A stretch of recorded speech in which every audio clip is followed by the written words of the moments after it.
Sejam bem-vindos a mais um episódio da segunda temporada do Como é que é. O meu convidado de hoje é baiano, nasceu no Brasil, mas mora em Portugal há mais de 5 anos. É ator e já participou em diversos projetos tanto no Brasil como em Portugal e com quase 20 anos de carreira continua a dar cartas nos dois lados do Atlântico. Hoje vamos ficar a conhecê-lo um bocadinho melhor e a saber o que é que tem preparado para o futuro. Com vocês, Rafael Medrado.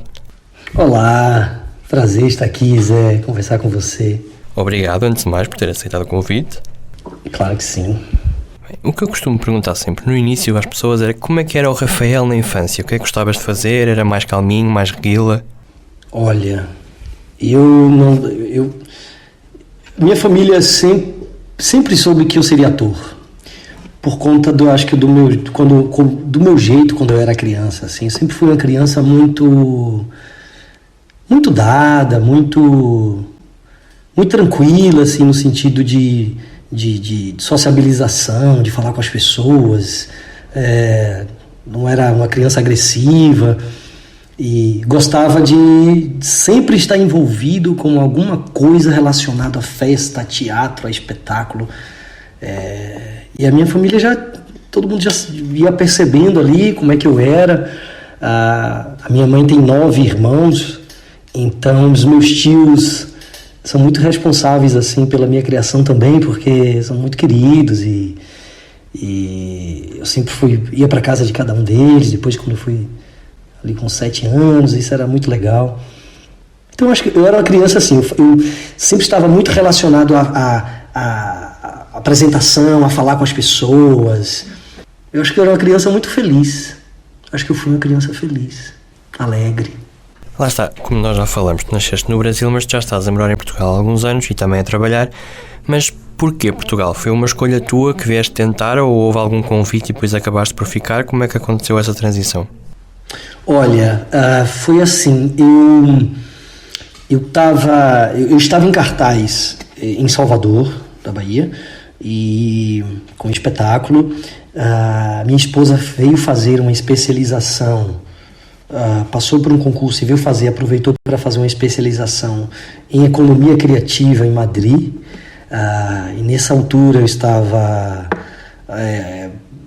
fiquei entre Madrid e Salvador, então estava trabalhando e entendia também que tinha acabado de fazer um filme, então eu entendia também que essas pausas eram interessantes, então a gente conversou e ela veio fazer. E daí a gente estava começando a namorar ainda, eu achava super legal, assim, atravessar o oceano para ficar. E até que uma vez ela veio fazer uma reunião aqui em Lisboa e eu acompanhei. E aí, cara, quando eu cheguei, foi amor à primeira vista. Eu me apaixonei pela cidade. Porque tem algumas questões. Como eu sou de Salvador, e Salvador é a primeira capital do Brasil, temos coisas muito parecidas. A arquitetura é muito parecida, barroca. Então você vê que a arquitetura colonial barroca no Brasil, sobretudo em Salvador, Recife, Rio de Janeiro e Minas Gerais. É a arquitetura barroca, né? Rococó, e o Aleijadinho acabou ampliando isso no Brasil. Então, assim, é uma arquitetura parecida. Os bairros de Lisboa, os bairros em Salvador, alguns levam o mesmo nome dos bairros em Lisboa. Então tem Lapa, Ribeira, Graça, Campo Grande, e o povo português. Eu me apaixonei, eu adorei. Como eu estava em Madrid um tempo, adoro o povo espanhol também, estava lá, mas eu me identifiquei com aqui. Eu aproveitei que o Brasil, no caso, porque não aproveitei, aquilo me magoou tanto que eu não posso nem utilizar essa palavra, mas a altura ali do impeachment, né, no golpe da Dilma, o Brasil sofreu um esfacelamento um desmoronamento de muitas coisas importantes, principalmente para a cultura. Então eu acompanhei e a gente acabou. Eu fiquei aqui um tempo, aproveitei para fazer um curso, para trabalhar, para escrever, e me inscrevi, resolvi fazer um desejo, colocar em prática um desejo que eu tinha há muito tempo, que era de fazer um mestrado, que era de caminhar pelo âmbito acadêmico. E eu me inscrevi, fiz a prova, e quando eu voltei para o Brasil, saiu o resultado de que eu tinha passado. Então, aquilo carimbou a minha presença, assim, a minha estadia aqui em Portugal, em Lisboa, né? Fincou. E pronto. E aí as coisas foram... Aí a vida aconteceu. Mas lá está, tu tens também a maior parte da tua família, se calhar toda, no Brasil ainda, e também tens lá alguns trabalhos. Como é que funciona essa ponte? Como é que tu consegues conciliar as duas coisas, Portugal e Brasil, tanto família como trabalho? Olha, eu até antes da pandemia, eu me esforçava muito, eu sempre trabalhei, são 20 anos quase, né? Então tem muitas coisas no Brasil, assim, para além também da família, dos amigos, os projetos em que eu me envolvi e que eu ainda, quando vim morar aqui, ainda que não tivesse intrinsecamente envolvido, mas enquanto colaborador de projetos culturais, de criações para cinema também. Então, Zé, eu sempre me esforcei para desenvolver os projetos lá também. Então, todo ano, eu acabava indo para o Brasil para trabalhar e para estar com a minha família. Então, uma coisa alimentava a outra, todo ano. Depois da pandemia, de fato, as coisas mudaram bastante.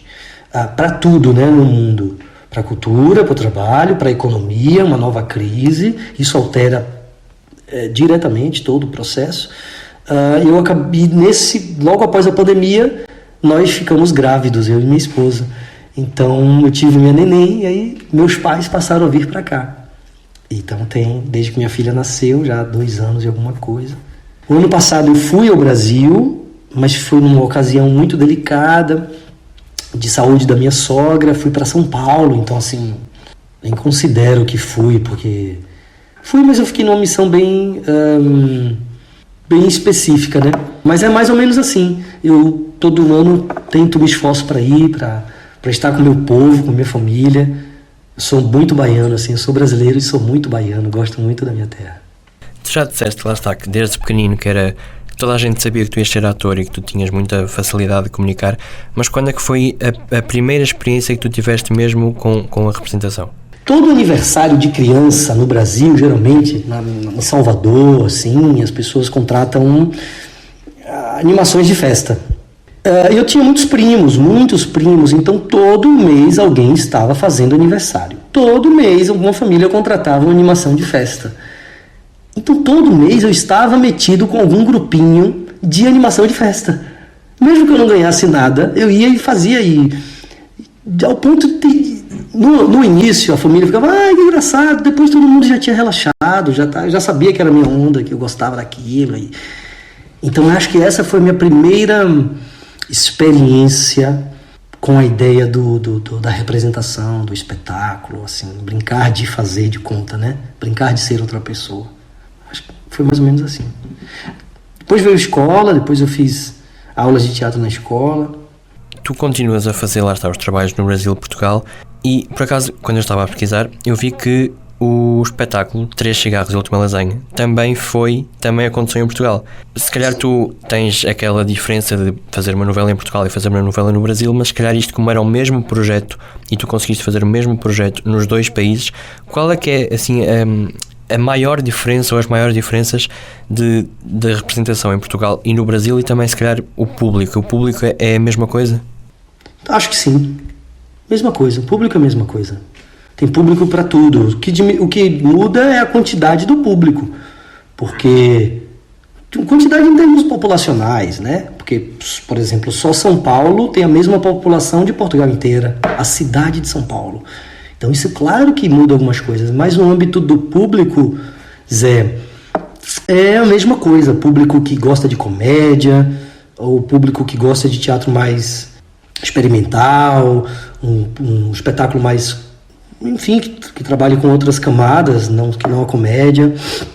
Eu acho que tem uma coisa muito bacana que aconteceu no Brasil, assim, que eu percebo, talvez se há uma diferença, seja porque mais é uma bobagem, que o Brasil enfrentou muitas coisas, muita história, desde a redemocratização do final da ditadura.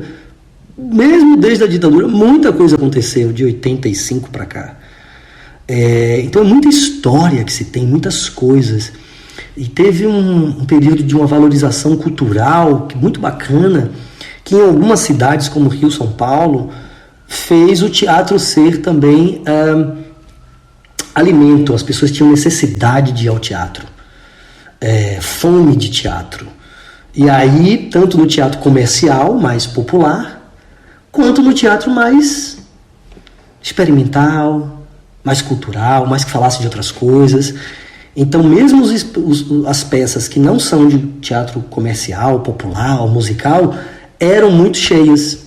Isso era muito bacana, assim. O teatro, acho que é para um público específico, porque nem toda a gente gosta de ir ao teatro, nem toda a gente consegue ter esse prazer em estar a ver uma peça de teatro, por exemplo. Pois é. E também, assim, as pessoas... Muita gente, às vezes, não vai ao teatro, não gosta, às vezes nem conhece direito. Assistir uma peça, duas... Às vezes é oportunidade mesmo de ir mais ao teatro, tem um teatro perto, às vezes, né, se você mora muito longe do teatro, numa cidade muito longe, a frequência com que você é estimulado a ir para o teatro é muito menor. Isso faz você encaixar o teatro dentro da sua pauta de coisas para se fazer no fim de semana mais difícil. Então, é um trabalho também de formiguinha, de formação de plateia, de fazer o teatro ser necessário. Mas eu, assim, gosto muito da história do teatro português, do teatro de revista, adoro teatro de revista, cara, adoro. Sempre que eu posso, eu sempre vou assistir. E os outros encenadores, as histórias das companhias, que eu conheço mais aqui de Lisboa, né, Cornucópia, o Teatro Aberto e Teatro da Comuna, acho muito, muito importante e bacana o trabalho. E tu também fazes stand-up, que eu vi no teu canal de YouTube. Isso de ter piada é uma coisa que já nasceu contigo ou te foste construindo ao longo dos anos? Cara, eu nunca mais fiz stand-up. Stand-up foi uma coisa assim, mas eu adoro. Eu sou muito... Eu tento ser muito honesto, não é que eu consiga, mas eu tento ser muito honesto com as minhas vontades, os meus desejos. Às vezes a gente não pode escolher. Quando eu consigo, eu faço muito jus a isso. E o stand-up foi uma época da minha vida. E depois eu entrei numa companhia, deixei de escrever. E o stand-up o texto precisa ser seu, né? Então eu deixei de escrever e deixei de fazer. Mas para responder você, a ideia da piada eu já tenho eu sempre gostei, sempre. Acho que eu sempre tentei olhar as coisas, não é de maneira positiva, necessariamente, mas com esse olhar mais do desvio, assim, da graça, da piada sobre as coisas, né? Olhar as coisas por um outro viés, assim. Acho que isso eu sempre tive, assim, desde a escola. Os meus colegas sempre lembram as coisas, assim, que eu fazia, e acho que eu sempre tive isso. Por isso que eu sempre fiz comédias, muito. E também, além da televisão e de cinema e teatro e também do stand-up, também, mais no Brasil, também já fizeste vários anúncios. Qual é que é a diferença de fazer um anúncio ou, por exemplo, fazer uma participação numa novela? A história. Na novela tem história, você tem uma personagem com uma história numa trama. No anúncio é um recorte de uma realidade que não precisa ser verossímil, não precisa ser real, para além de todo o objetivo, né, da linguagem, assim, que é vender, que é publicizar, que é promover ou fazer ser conhecido uma marca nova. É um trabalho muito técnico. Talvez seja a parte mais técnica, assim, da representação, porque você tem objetivos e linguagem muito limitada à mídia aonde ela vai sair. Eu acho que isso dita tudo. Se é para rede social, se é para televisão, se é um anúncio de uma revista, né? É mais ou menos isso. Eu acho que uma novela ou um cinema, você está dentro de uma história, você tem um envolvimento de uma figura enquanto personagem que está relacionado com outras personagens e que as outras personagens também alteram como você vai caminhar ao longo. Acho que essa é a grande diferença. Tu aqui, desde que estás cá em Portugal, tu já participaste mais do que uma novela, outros projetos, por exemplo, o Até que a Vida nos Separe, de Manuel Pureza, e o da Mudo, da RTP, e também peças de teatro. Como é que tu sentes ao saber que tu vens para um país que não é o teu e que as pessoas te dão essas oportunidades, que te reconhecem o teu trabalho e o teu talento? Como é que tu reages a isso? Uma grande felicidade. Uma grande felicidade. Eu tive a sorte, assim, mas a sorte... Eu não gosto de falar sorte, porque sorte é uma coisa... Sorte dá trabalho. dá trabalho, então não é só sorte, mas eu tive grandes oportunidades, sim, assim. Tive a oportunidade, o privilégio de conhecer o Pureza assim que eu cheguei aqui. E foi muito por acaso, eu fui fazer um curso e nós nos conhecemos, então foi assim uma admiração mútua, de maneira muito tranquila. E ele me chamou para ir lá fora, perguntou: você fuma cigarro? Eu falei: fumo. Eu falei: ele, então vamos lá fora. Eu falei: vamos. E aí, no intervalinho, então eu fui. Quando eu fui, eu tirei o meu cigarrinho, aquele cigarrinho fininho, eu fumava na época. Hoje eu só fumo cigarros eletrônicos, assim. E eu dei outro cigarro a ele, ele disse: eu não fumo. Eu falei: pô, mas você perguntou se eu fumava. Ele disse: não, é só pra a gente aqui fora. Eu queria saber de você, me conta a sua história. E aí, cara, uau, uma pessoa curiosa sobre você, eu comecei a contar, e daí criou uma admiração pelo meu trabalho, e eu também pelo trabalho dele. Depois eu fui assistir os filmes e os trabalhos. Calhou de eu fazer uma participação nos 10 capítulos finais, assim, eu fui convidado de última hora para trabalhar no Valor da Vida, que era do Sérgio Graciano, mas o Pureza também era um dos diretores. E aí a gente ficou bem próximo e trabalhamos, e depois entramos num outro projeto que ele me convidou, que ainda não saiu, já tem um tempo, foi antes da pandemia, e eu fui conhecendo essas pessoas, e o meu trabalho também me fez conhecer outras, e eu fico muito feliz, assim, como depois de uma história no Brasil, eu vim para cá e as pessoas me conhecerem pelo meu trabalho e reconhecerem, me darem a oportunidade de trabalhar. E depois da gente desenvolver outros laços, é com muita felicidade, alegria, gratidão, de verdade. Mas tu achas que se tivesses ficado na altura no Brasil, tinhas tido as mesmas oportunidades que tiveste aqui? Quando eu saí do Brasil, algumas pessoas torceram o nariz assim: vai sair agora, mas vai agora. Eu tinha acabado de fazer uma participação no Segundo Sol, na novela da Globo, tinha feito um filme, estava numa peça em cartaz, um dos espetáculos mais especiais da minha vida. Sempre trabalhei muito, sempre tive a oportunidade de poder trabalhar só com isso. Então, para trabalhar só com isso, é como um agricultor. Por isso que a palavra cultura vem de agricultura. Você trabalha para entre safra. E para isso, exige que o artista esteja sempre se atualizando para novas formas de produção do seu trabalho. Isso me exigiu que eu trabalhe sempre num prazo, assim, tento planejar os meus trabalhos, sempre num prazo de 2 anos, 1 ano e meio, tento. Depois da pandemia isso ficou muito diferente, claro. Mas eu sempre me planejei para trabalhar assim. Entendendo todas as dificuldades. Então você precisa ter uma análise também do ambiente que lhe cerca. E quando eu estava no Brasil, que eu decidi que eu viria para cá, a partir também da exigência do mestrado, foi quando eu entendi que os novos passos no âmbito do ambiente geopolítico do Brasil não iam me favorecer. Resumindo, se já é difícil com os incentivos que há, imagina sem os incentivos. E aí eu fiz um planejamento, como eu faço na minha carreira. Eu pensei: olha, vai ser bem difícil. Então, por que eu estou dizendo isso? Porque se a gente pensar nos âmbitos tradicionais, habituais, antes da pandemia, talvez a gente tivesse oportunidades muito legais também. Mas o que aconteceu com a pandemia, passaram o que a gente passou. Eu fui um crítico ferrenho do governo Bolsonaro, me posiciono politicamente bastante, é uma questão. Eu sou um artista e sou um ator, e fazer arte também é, claro, tudo, e fazer política também. E eu, muito atento, percebi como a cultura, as artes foram renegadas no governo, no momento em que mais se precisava de atenção.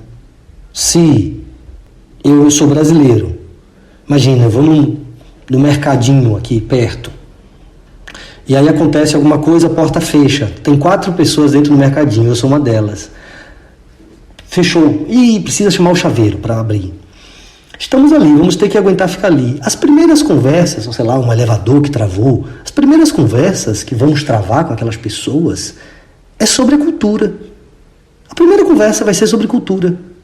Depois do tédio de resolver o problema, que a gente vai falar, vai sobrar cultura entre o meu país e o seu. Se tem um indiano, se tem um paquistanês, aí tem outro português, tem um cabo-verdiano, vai sobrar isso. E é justamente isso que é sempre visto com os olhos menor, sobretudo de 2 países que são muito reconhecidos pelo seu turismo, e o turismo nada mais é do que a valoração da cultura. Se as pessoas vão visitar prédio, museu, ruas, movimentos artísticos, isso não é... Então, quando eu entendi que a coisa ia ser pior, eu resolvi vir para cá. Então, eu não sei se eu teria as mesmas oportunidades que eu tive por conta dessa questão que aconteceu, muito delicada com o Brasil nesses 2 anos. E lá também já falaste no mestrado, que na altura foi o que te fez vir cá para Portugal, e depois em 2021 também entraste em doutoramento em estudos de teatro na Faculdade de Letras da Universidade de Lisboa. Que importância é que tu dás à formação para a tua profissão? Para a minha profissão, eu não acho que seja imprescindível. Não acho mesmo, embora esteja fazendo doutoramento. Quer dizer, agora eu congelei o meu doutoramento por conta do nascimento da minha filha, muitas coisas, depois veio a peça, mas estou agora em processo de retomada, junto com o meu orientador. Mas, vou lhe ser muito sincero, para um profissional ser ator, a formação, eu digo no âmbito acadêmico, não é necessária. Mas é preciso, sim, estudar. É preciso ter uma formação mínima, técnica, ou numa escola técnica, ou através de uma profissionalização através de cursos e workshops, que obedecem outro processo, que você precisa ter uma quantidade X de cursos e workshops e de algumas peças feitas para poder ter o registro de profissional. Então, assim, eu acho que o estudo é importante, com certeza, sem sombra de dúvida. É uma profissão que existe há mais de 2000 anos. Se faz da mesma forma como se fazia na Grécia, um ser humano falando para pessoas. É muita coisa registrada no teatro. São experiências do ser. Imagina, eu digo teatro cinema, né? É também um registro histórico. Quantas coisas a gente aprende, como são os figurinos, as roupas, as imagens da história do século passado, quando a gente vê registros de imagens, de fotos, de pinturas, ou do cinema e da televisão, né? Então, é preciso estudar, sim. Eu acho que é imprescindível a formação, o estudo. Ler. Um ator precisa saber ler. Sabe? Precisa saber ler bem. Não só interpretar o texto, mas ler bem. Ler bem para si. Entende? Não é ler bem. Ai, como ele lê bem. Não, é ler... Precisa entender o que é um aposto, o que é um vocativo, o que é uma imagem, um parêntese. Que tempo se dá na respiração de um parêntese. Assim se consegue criar imagens. Então, o ator precisa ler. Também precisa não só ler para saber organizar o seu raciocínio, mas também saber ler para ter novas experiências. Romances e contos. Saber o que já foi escrito. Durante muito tempo, o registro do mundo era feito através de livros. Senão você fica só na ideia de um filme, um cinema, uma série assistindo, e aí vem as redes sociais que exige de você uma outra velocidade de raciocínio e de apresentação, que não é, ela é um âmbito. As redes sociais é um âmbito, a televisão é um outro âmbito. Cada coisa tem uma forminha de fazer. E para isso é preciso que o ator seja um arqueólogo de experiências. Precisa ter conteúdo. Eu digo isso porque eu sou professor e gosto de lecionar. É isso que eu também tento passar assim para os meus alunos, porque eu acredito nisso mesmo. Trair e coçar é só começar. Vocês já vão na 4ª temporada com sessões sucessivamente escutadas. Como é que está a correr esse projeto? Como é que isso aconteceu? Lindamente, cara, é uma felicidade. Fazer o Trair e Coçar é uma grande alegria mesmo, uma grande felicidade por tudo, pelo projeto, pela direção do meu amigo Miguel Thierry, pelo texto incrível que é do Marcos Caruso, Gilberto Gil costuma dizer uma coisa muito interessante. Ele disse assim que fazer o simples bom é muito difícil. Às vezes as pessoas acham que o bom precisa ser requintado, engenhoso, mas não só engenhoso, difícil. Não, fazer o simples bom é possível, mas é difícil, porque é preciso ter ali, saber como operar, e o texto do Caruso é assim, uma comédia simples e maravilhosa, eu gosto muito de fazê-la. O grupo que se criou, o elenco, a cumplicidade, a parceria da gente em cena, fora de cena também, o sucesso que é do público lotando e as pessoas indo e voltando. Quando nós fomos para o Porto, quando nós subimos, cara, que surpresa maravilhosa foi apresentar no Norte. Nós ainda não apresentamos no Sul, vamos agora, mas foi maravilhoso. É muito bom, eu fico muito feliz com o sucesso de uma peça dessa aqui. Estar participando de um espetáculo tão exitoso, né? De um projeto tão exitoso como esse. E que me dá muito gozo de fazê-lo também. É um sonho. E se calhar outro grande projeto assim na tua vida deve ter sido o filme da Netflix, o Carnaval. Como é que surgiu esse projeto? Foi um casting, eles chamaram-te? Qual é que é a sensação de tu saberes que tens um projeto teu em que tu representas nesse projeto e que está na Netflix e pode chegar a qualquer parte do mundo? Olha, como ocorreu, eu soube do casting do filme, mas como eu morava aqui, eu não fiz. E daí, um grande amigo meu, chamado Emiliano Dávila, que faz o Vai Que Cola, que é Vai Que Cola é um seriado que acontece no Brasil, no Multishow. Acho que passa aqui, não? Você já assistiu o Vai Que Cola, sabe o que é? Eu já assisti, mas acho que não só no canal do YouTube mesmo. Ah, ok, pronto. E o Emiliano, que faz o Michael, é um grande amigo, meu irmão da vida. Nós moramos juntos no Rio um tempo, fiz um espetáculo com ele, que ele dirigiu. Maravilhoso esse espetáculo, adoraria fazer ele aqui, adoraria. Quem sabe com ele, quem sabe. O Taí, ele vem dirigir um português, seria lindo, cara. Chama Os Javalis. Emílio também, ele é muito estudioso. E somos irmãos, assim, e eu soube que eles estavam com dificuldade para achar um ator para a personagem. E ele me indicou para fazer o filme. Eles procuraram ele não pôde, não, cara, é o Rafa que tem que fazer esse filme.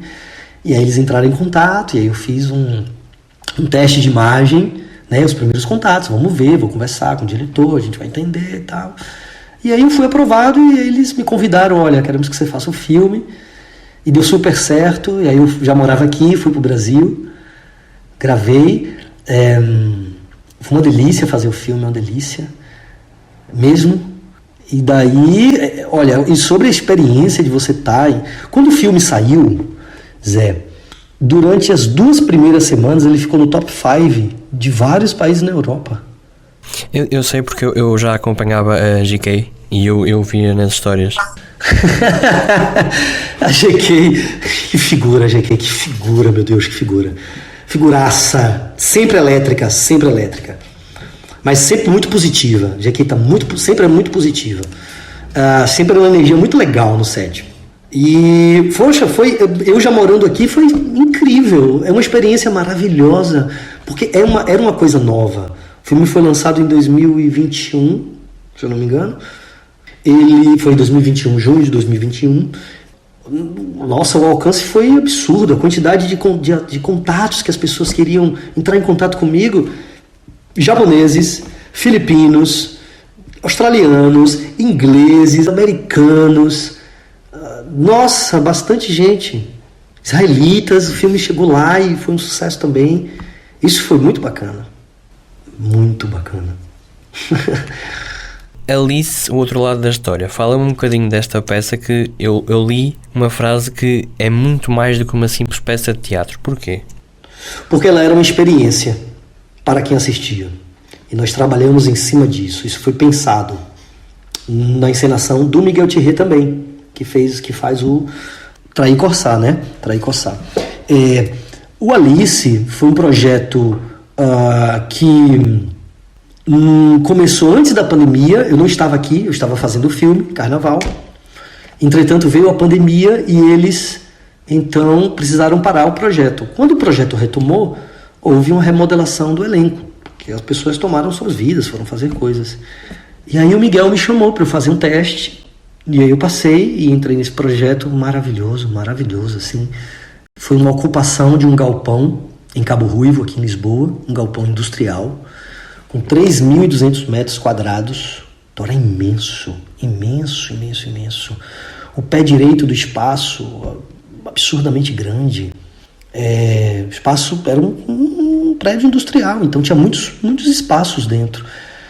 E o Alice, o que era o espetáculo? O espetáculo era sobre a história da Alice Liddell, que inspirou o Alice no País das Maravilhas.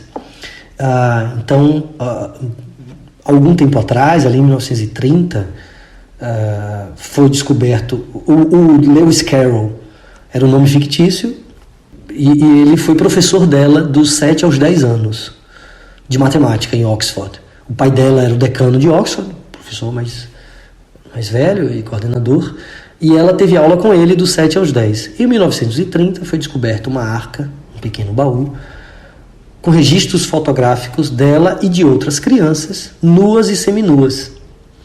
Então houve um processo de reconstituição do caso, e foi se desvelando o que foi acontecendo. E descobriram cartas entre eles, e começou a levantar-se as questões: o que aconteceu, se ela foi abusada, se ela foi violada, se ela foi assediada.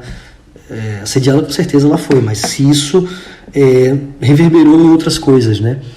Depois ela estava prometida a um dos filhos da Rainha Vitória, para você ter ideia, e ela é mandada para um hospício compulsoriamente pela mãe e pela irmã. E esta criatura que sofre tudo isso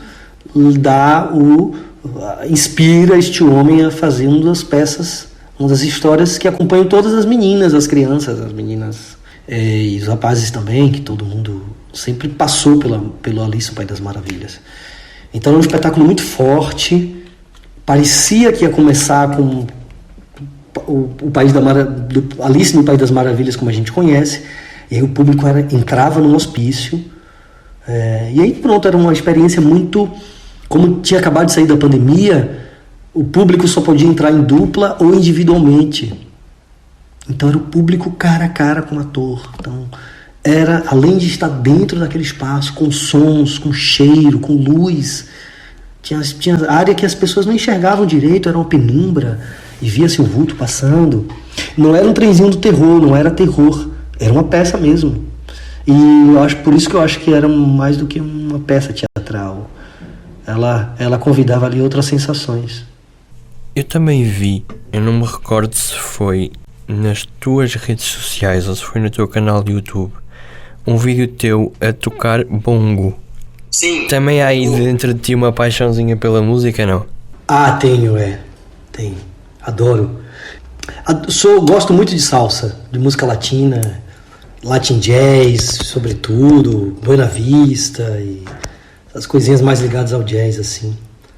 Então eu gosto muito de tocar. Comecei a tocar desde cedo, mas acabei não indo pro lado da música. Ela vive como um hobby, assim. Gosto de tocar percussão e tinha instrumentos quando eu morava na Bahia. Então adoro. E a música faz parte do meu trabalho sempre, todo. Sempre que eu tô criando uma personagem, eu faço sempre uma playlist com músicas que eu acho que é da personagem, ou que vão me levar, que tem diretamente a ver ou não, mas que me leva ali a alguma coisa que internamente eu acho que tem a ver. São estados de espírito, né? Estados. Nas minhas direções, quando eu estou criando também, eu sempre tenho alguma coisa ligada à música, a música sempre vai canalizar alguma coisa. Então a música faz parte do meu trabalho muito, assim. E a percussão pronto, nascido na Bahia, não tem como... A Bahia é o estado com a maior quantidade de percussionista, e eu gosto. E agora, entre teatro, cinema, televisão e publicidade, se tu só pudesses escolher um para fazer para o resto da tua vida, qual é que era? Pro resto da minha vida? Teatro, sem dúvida. Cinema é maravilhoso. O cinema lhe dá um... o cinema e o teatro, a novela é um outro sistema. É tudo mais rápido, é tudo para ontem, é tudo num formato mais elaborado, já não pode sair muito dali. O cinema tem uma liberdade mesmo de você criar e a câmera ir com você, de você sentir, né? Tem um tempo, tu para-se. Por isso que o cinema é a sétima arte, porque se um realizador ele pudesse, ele parava a terra, parava só para filmar aquela cena. Mas para um ator que venha do teatro, nada substitui a sensação de estar no palco. Nada. Se é um ator que faz teatro, porque tem atores do cinema que não são atores de teatro. Mas se é um ator que vem do teatro, eu acho o gozo que dá, a sensação, o encontro, o aqui e agora. Saber que aquilo está acontecendo ali, naquele momento, que não é um registro de uma imagem que alguém vai editar como quiser depois. É um momento muito especial. Curioso que toda a gente que eu já fiz esta pergunta, a resposta foi exatamente a mesma. Do teatro? Sim, até houve o André Nunes, eu não sei, provavelmente conheces. Ele respondeu, ele foi buscar, ele disse: televisão é como se fosse, por exemplo, o McDonald's, uma fast food. Cinema é um restaurante, mas o teatro é a comida da casa da avó. Exatamente, ótima analogia. A analogia é ótima, exatamente. Maravilhoso. Qual é que foi a experiência que tu já tiveste como ator que tu mais gostaste e que tu menos gostaste de ter feito? Poxa, a que eu menos gostei? A que eu menos gostei, meu Deus. Não lembro a que eu menos gostei, mas com certeza ela existe. Olha, a que eu mais gostei, o Alice foi muito forte. Muito forte.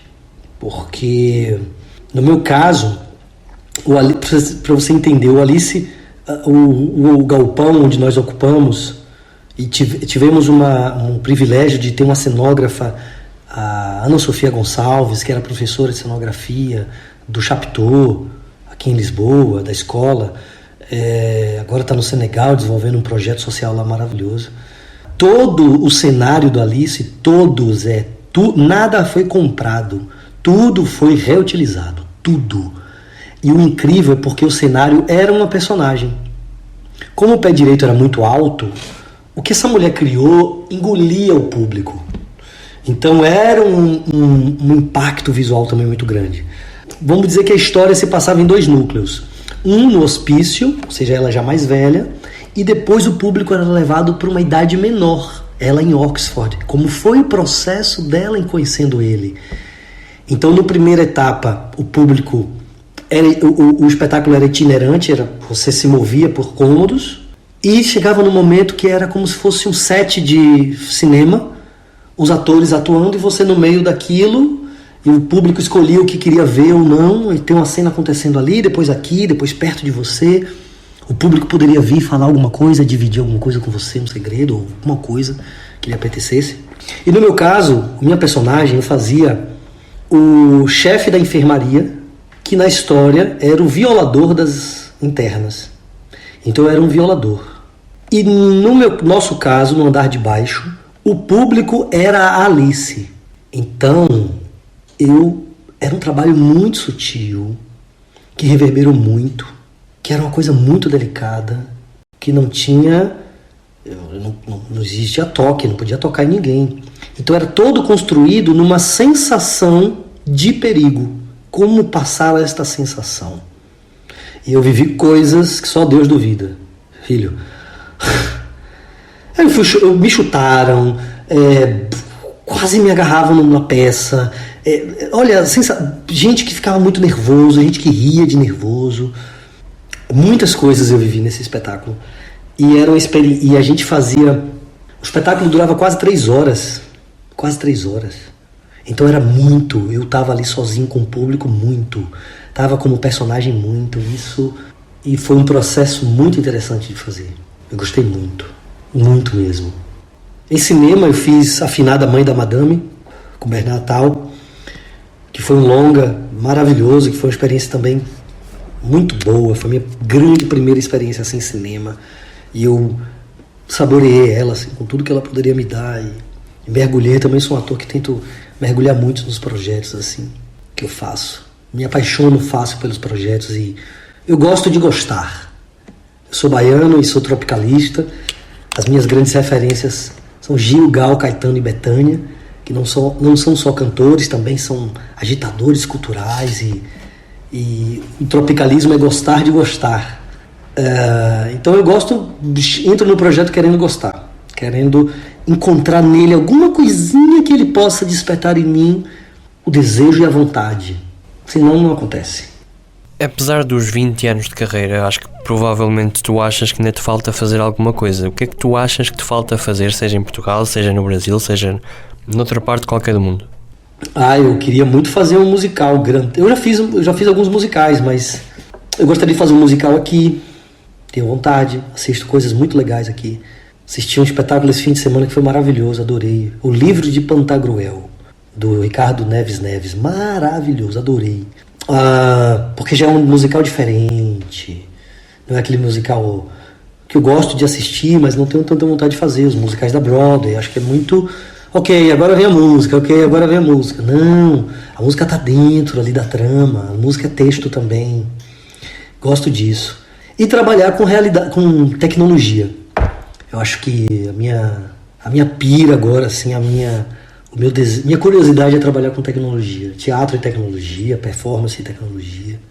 Entender de que maneira a realidade aumentada, a realidade virtual pode dialogar com o teatro, com a representação. Acho que isso eu tenho muita vontade de fazer agora. E isso no Brasil já aconteceu agora na novela, na Travessia? Porque eu vi certas imagens e certos vídeos na altura da Grazi e... Não sabia, foi? Eu acho que essa novela era muito voltada por aí, que acho que eu também me lembro de ver na altura um vídeo que era uma jovem que estava a conversar com alguém através das redes sociais por vídeo. A pessoa via um homem da idade dela, uma pessoa da idade dela, bonita, não sei o que mais, só que depois mostrava a câmera por trás e era tipo uma pessoa mais velha, mais a fazer-se passar por isso, e era a tal realidade, a tal tecnologia, tudo e mais alguma coisa que isso conseguia fazer. Pô, bacana, muito legal isso. Acho que é tempo pra gente absorver mesmo que a tecnologia tem movimentado tudo, né? O chat GPT tá hoje aí alterando completamente tudo. E eu tenho vontade de aproximar mais esses dois mundos. E qual é que é a sensação, por exemplo, de ganhar um prémio como aconteceu no filme 11 Minutos, em 2019, de ver que as pessoas realmente olham para ti, conseguem ver o teu talento e querem-te dar aquele prémio para tu te sentires, caramba, eu consegui fazer isto bem. É sempre surpreendente. Não tem aquilo, é surpresa, é como uma grande surpresa. Que você pensa, nossa, que bacana, eles gostam. Tem gente que gosta. Os prêmios que eu já recebi na minha vida, sempre tive muita surpresa, assim, sempre fui pego, uau, que bacana, que legal. Aí eu recebo como um presente também, de alguém que gostou muito, que é lhe dizer, lhe dar. Eu sempre... A sensação é com muita felicidade, alegria e reconhecimento, mas com muita surpresa também, não vou mentir, assim. Uau, legal, chegou lá em pessoas, movimentou isso. Eu gosto. Agora vamos falar um bocadinho da tua Beatriz. Qual é que é a sensação de ser pai, de conseguir trazer outra pessoa ao mundo? Estavas preparado ou foi tudo muito assim, sem saber o que fazer, meio com pinças? Como é que aconteceu? Sim. É muito louco. Qual é a sensação? Como é ser pai? É muito louco, cara. É muito louco. É muito louco porque... É muito louco de bom, assim. Mas... Porque eu acho que fingir normalidade para algumas coisas é muito piroso, como vocês chamam, cafona, né? Fingir normalidade. Não, cara, a vida é uma só. É minha primeira filha. Eu lembro que... Quando eu descobri que minha esposa estava grávida... Atenção, eu nunca quis ser pai. Eu nunca pensei em ser pai. Minha esposa também não. Então, nós também... E ela nunca pensou... Nunca nos sentimos cobrados por isso. E eu sempre percebi que ela também não se sentia. Então, a gente levava isso de uma maneira muito tranquila. Nunca tivemos o peso... a idade está chegando e tal. Nada disso. Mas... minha esposa perdeu o pai em 2020. E isso foi de uma maneira muito abrupta, e ele era muito meu amigo, gostava muito dele, era um grande amigo, e nos pegou assim, deu um clique na vida. Foi uma reorientação de algumas coisas, assim, de que a vida é fugaz, né? De que a vida é um sopro e passa assim, que nós precisamos aproveitá-la.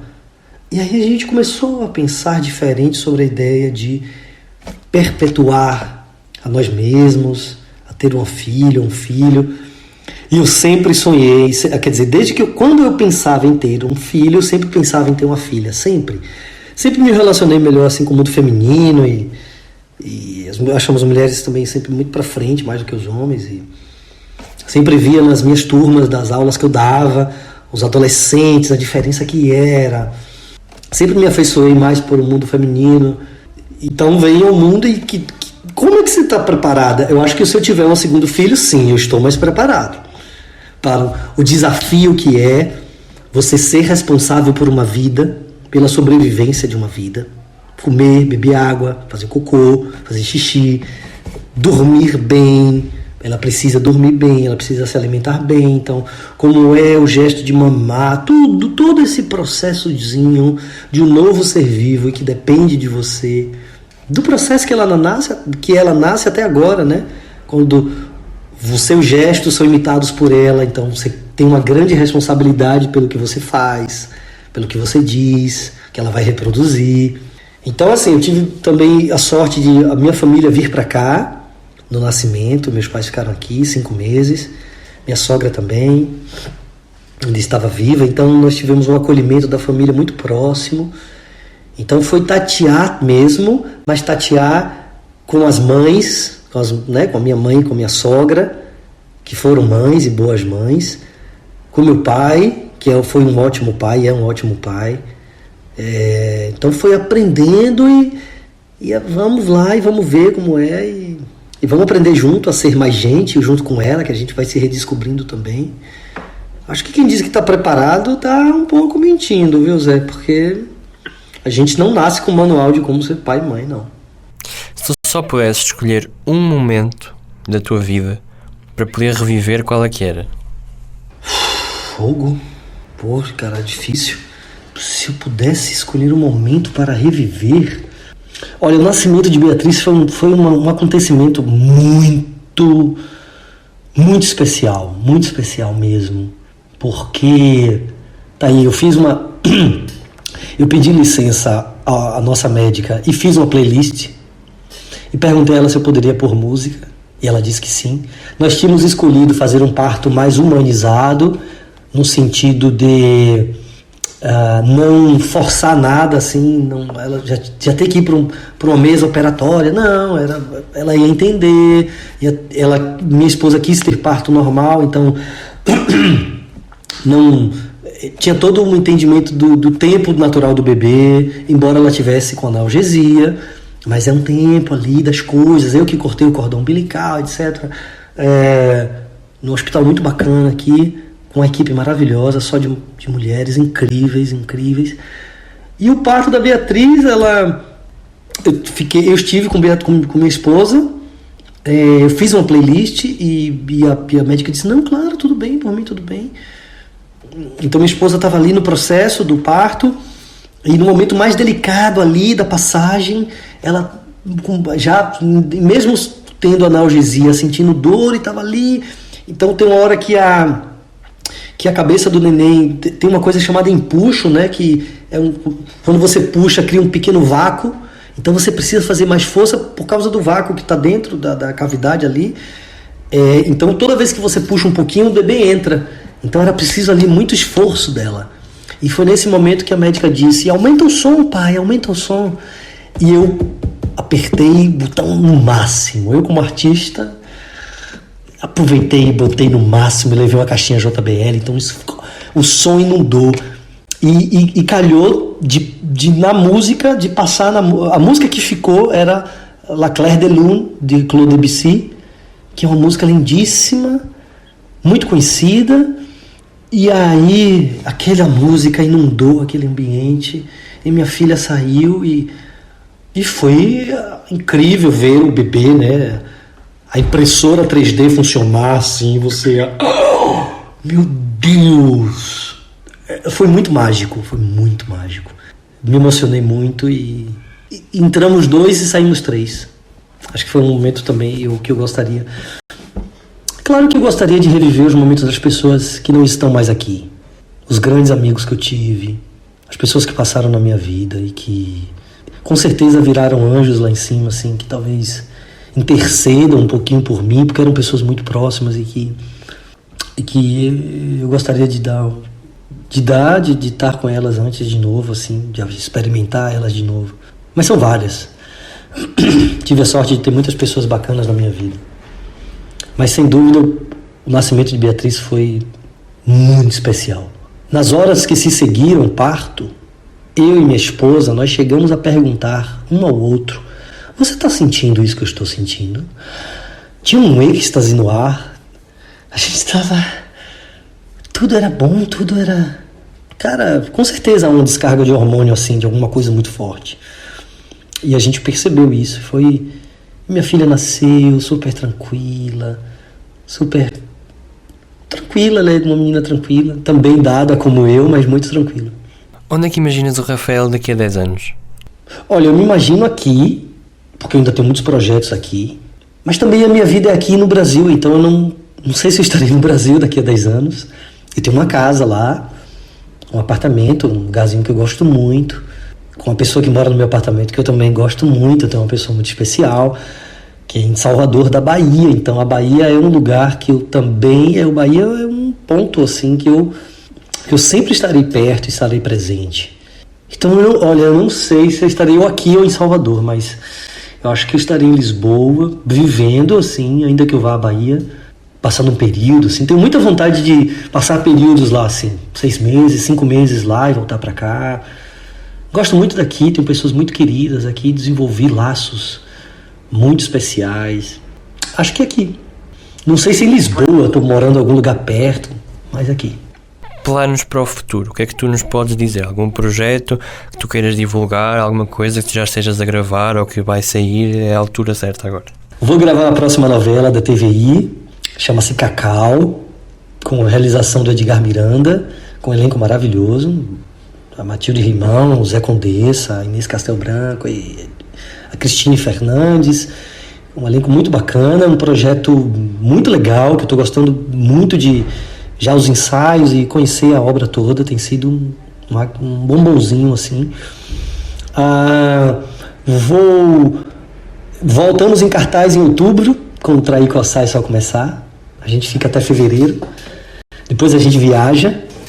Vai para o sul do país, vamos para Madeira, voltamos para o Porto de novo, devemos ir para Cabo Verde. Há um desejo de ir para o Brasil, quero muito ir para o Brasil com essa peça e com esse elenco. Acho que vai ser assim maravilhoso, porque o público brasileiro não conhece os atores portugueses. O Brasil conhece muito pouco do que acontece aqui. E com atores tão bons, né? O público poder ver o Zé Raposo fazendo. Vou ter muita alegria do público brasileiro de teatro ver esse grupinho fazendo teatro bom lá, assim. Eu estava muito orgulhoso dos meus colegas e de mim também, de fazer parte desse projeto. O Caruso adora. O Caruso, para ele, é a melhor versão da peça. O autor. Então isso também dá muito... E a primeira vez que um espetáculo vai com o elenco português. Claro, outros espetáculos já lá foram, mas no âmbito de festivais. Então os festivais acabam tendo um público muito limitado. Entende? Não fica conhecendo o público do festival. Então a Mala Posta já foi, ou a Mala Voadora, o Teatro do Elétrico. Eu sei que outras companhias já lá foram, mas ficaram ali reduzidos a um festival. Então a gente vai para o espetáculo para lá. Eu estou escrevendo um texto que espero terminar ainda até o próximo semestre. Também eu escrevo de maneira muito tranquila. É um texto sobre uma adaptação de um conto de Jorge Luiz Borges sobre o Minotauro, uma perspectiva dele do Minotauro. O conto chama-se A Casa de Asterion. porque na verdade o nome do Minotauro é Asterion, né? O batizado dele, a mãe e o rei batizaram ele de Asterion. E é bom, então eu estou me dedicando a isso também. Pretendo voltar à minha pesquisa, né, de doutoramento. Então provavelmente depois da novela, ali para maio e abril, eu devo estar. Desejo muito poder voltar ao doutoramento, a pesquisar atuação contemporânea, como eu gosto, que é o meu hobby. Estamos a chegar ao fim. Agora é uma parte um bocadinho diferente que eu costumo fazer no fim, por causa do nome do podcast. Como é que é? Eu faço-te 4 ou 5 perguntinhas e tu respondes assim rápido com as primeiras palavras que te vêm à cabeça. Ok, ai meu Deus. Ai meu Deus. Como é que é ser ator? Puro gozo. Descoberta e puro gozo. Como é que é morar em Portugal? Ai, como é morar em Portugal? Reencontro. Como é que é fazer teatro? Reconhecer-me. Como é que é, entre aspas, se tornar um estúpido em 60 segundos? É uma tarefa difícil. É uma tarefa difícil. A última, como é que é ser o Rafael Medrado? É difícil. É difícil. Eu acho que é difícil, não sei. Não sei se eu sou uma pessoa tão fácil. Eu sou uma pessoa fácil, mas eu penso muito. Fácil para os outros, para ti próprio é difícil. Não, pra mim Não, pra mim não sei se é difícil, não. Como é ser o Rafael Medrado, não sei. Não sei dizer isso sobre mim mesmo. Mas acho que não é fácil, não. Porque eu sou muito curioso com as coisas e comigo mesmo. Do que eu faço, das coisas, das ordens das coisas. Eu penso muito, eu sonho muito. Acho que é bom e é difícil ao mesmo tempo. Não sei. Chegou assim ao fim mais um episódio do Como é que é. Agradeço mais uma vez a presença do Rafael Medrado e desejo-te a maior sorte daqui para a frente em tudo. Muito obrigado, Zé. Foi um prazer conversar com você. Espero que vocês gostem.